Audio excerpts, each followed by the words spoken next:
Benarkah Ibnu Sina atau Avicenna seorang Syiah? Ikuti ceritanya sampai selesai. Sila tekan like, subscribe, tekan lonceng, dan komen. Apakah status akidah Ibnu Sina? Saya terbaca, ada yang mengatakan beliau menganut akidah Syiah Batiniyah Ismailiyah, dan ada yang mengkafirkannya.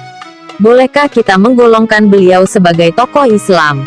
Alhamdulillah, segala puji dan syukur kami panjatkan kepada Allah SWT.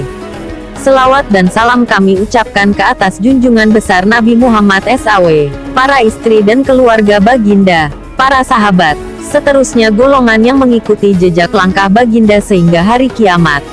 Ibnu Sina, atau nama penuh beliau Abu Ali Husain bin Abdullah bin Hasan bin Ali bin Sina, dilahirkan di Bukhara, Asia Tengah pada tahun 980 Masehi bersamaan 370 Hijrah. Beliau dikenali sebagai Avicenna di dunia barat. Beliau meninggal dunia pada tahun 1037 Masehi di Hamadan, Iran.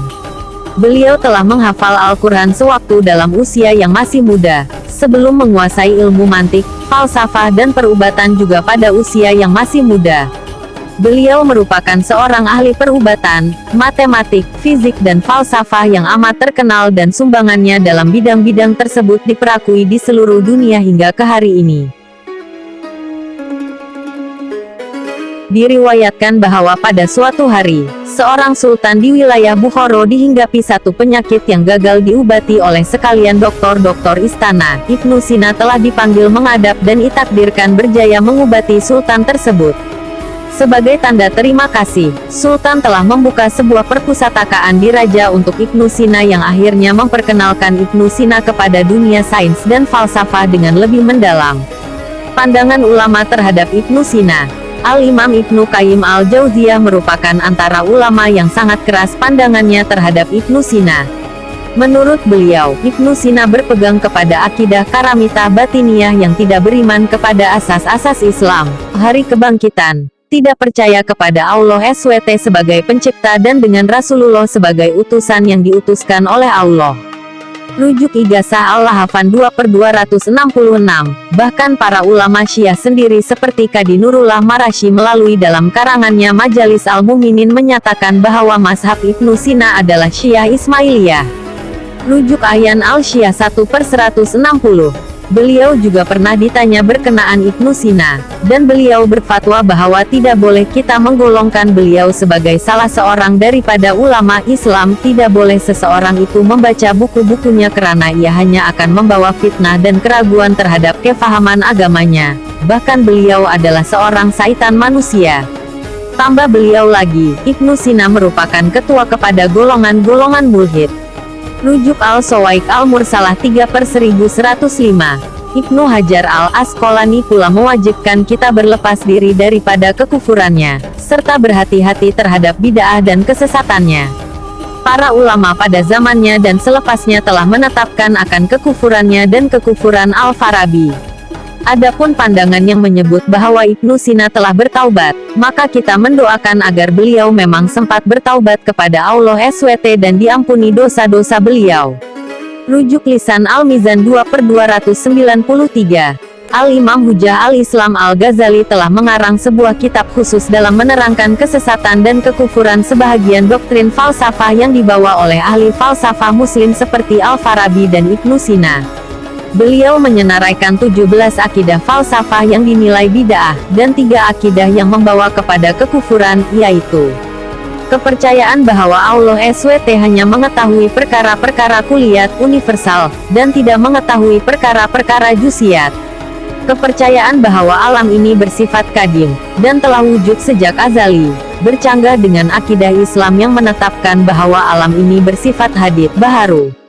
Kepercayaan bahwa manusia akan dibangkitkan pada hari kebangkitan dalam bentuk roh sahaja tanpa fisikal jasmani. Rujuk Tahafut Al-Falasifah 1/307-308. Manakala Al-Imam Al-Zahabi mencatatkan bahwa Bapak Ibnu Sina adalah seorang penulis mazhab Syiah Ismailiyah, banyak mengarang ilmu perubatan, falsafah dan mantik.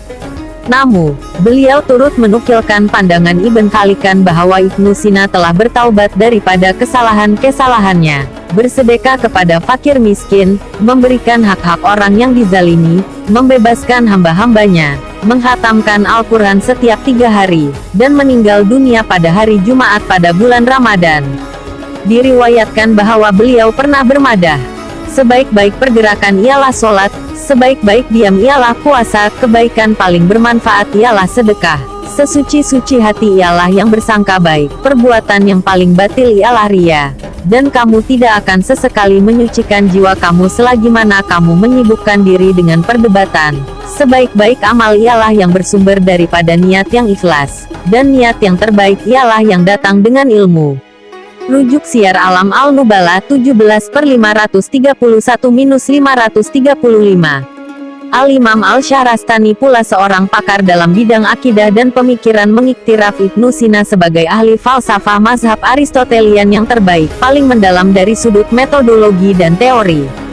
Rujuk Al-Milal wa Al-Nihal 2/157.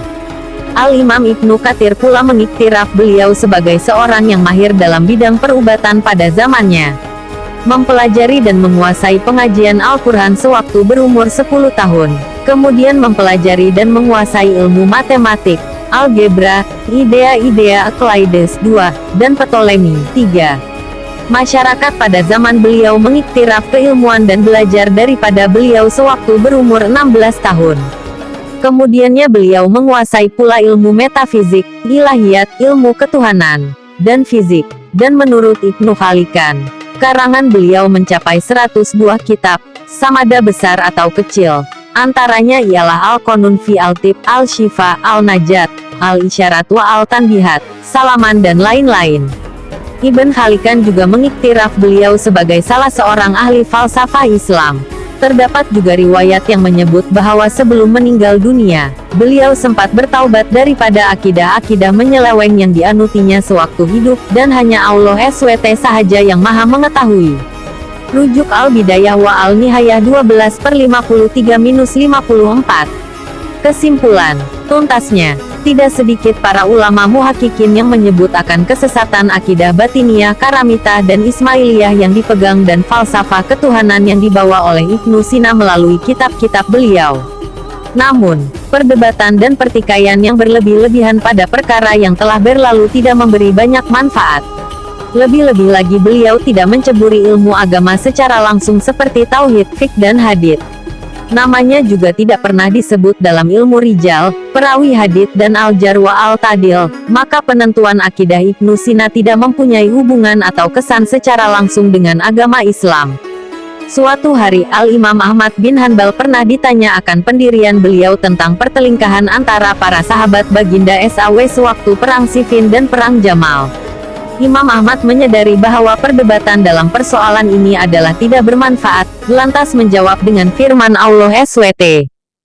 Maksudnya, mereka itu adalah satu umat yang telah lalu sejarahnya. Bagi mereka, balasan, apa yang mereka telah usahakan. Dan bagi kamu pula, balasan, apa yang kamu usahakan. Dan kamu tidak akan ditanya, atau dipertanggungjawabkan, tentang apa yang telah mereka lakukan. Surah Al-Baqarah 134. Ibnu Sina telah pun meninggal dunia, dengan meninggalkan sumbangan yang teramat besar kepada dunia Islam khasnya dan umat manusia amnya, khasnya dalam bidang perubatan.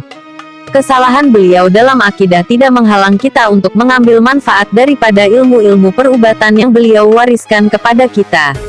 Kita berlepas diri daripada akidah-akidah dan falsafah ketuhanan yang terdapat dalam karangannya yang menyanggahi ajaran Islam yang dibawa oleh para rasul dan diteruskan oleh para ulama. Namun, kita bersangka baik semoga Ibnu Sina sempat bertaubat daripada akidah falsafah yang menyeleweng daripada ajaran Islam seperti mana yang disebut oleh Al-Imam Ibnu Katsir, Ibn Khalikan dan Imam Ibnu Hajar Al-Asqalani, dan agar taubatnya diterima oleh Allah SWT. Wallahu a'lam.